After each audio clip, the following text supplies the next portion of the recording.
Hello সবাইকে, সবাই কেমন আছেন? আশা করি ভালো আছেন। আমিও ভালো আছি। আজকে আপনাদের সাথে ছোট্ট ব্লগ ভিডিওর মাধ্যমে বাবা মেয়ের কিছু গল্প কথা আপনাদের সাথে শেয়ার করব। দেখুন, মেয়ে যেহেতু এখন একটু বড় হয়েছে, অনেক কিছু মনে রাখতে শিখেছে, তাই বাবার হ্যাপি বার্থডে, মায়ের হ্যাপি বার্থডে কখন কি সেগুলো অনেকটাই মনে রাখতে শিখেছে। বাবা অফিসে ছিল, কিন্তু ওর হঠাৎই মনে পড়ে গেছে বাবার হ্যাপি বার্থডে। আমারও মনে ছিল না। তারপর আমি ফোন করে জিজ্ঞাসা করলাম, তাও বলছে যে হ্যাঁ দেখুন, এখন ওনার বায়না হয়েছে আমি বাবার জন্য কেক আনবো, বাবার হ্যাপি বার্থডে করব। বলছে আমার ভাড় আছে, ভাড়ে টাকা আছে, সেখান থেকে আমি বাবার হ্যাপি বার্থডে কেক আনবো। দেখুন, সেই শুনে বাবা কি করবে, এখন বাধ্যতামূলক কেক আনতেই হবে। তাই দেখুন, কোনো দিন হয়তো এইভাবে ওর বাবার হ্যাপি বার্থডে হয়নি, মেয়ের দৌলতে হ্যাপি বার্থডে হচ্ছে।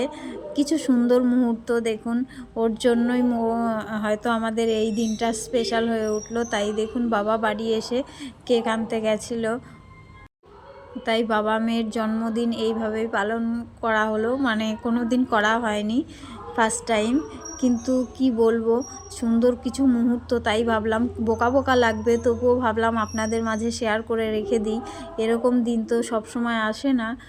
আর কেকটাও খুবই অসাধারণ ছিল। যতবার কেক আনা হয়েছে, বড় বড় কেকও আনা হয়েছে, কিন্তু এই কেকটা এতটা দারুণ খেতে ছিল কি বলবো।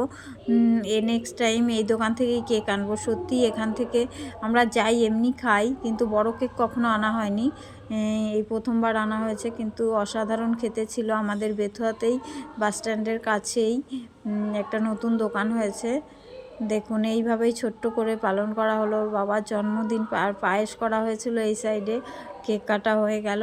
আর কি গল্প বলবো, এইরকমভাবেই দিনটা পালন করলাম। সব কিছু হারিয়ে যাবে, কিন্তু স্মৃতির পাতায় এই দিনটাই রয়ে যাবে।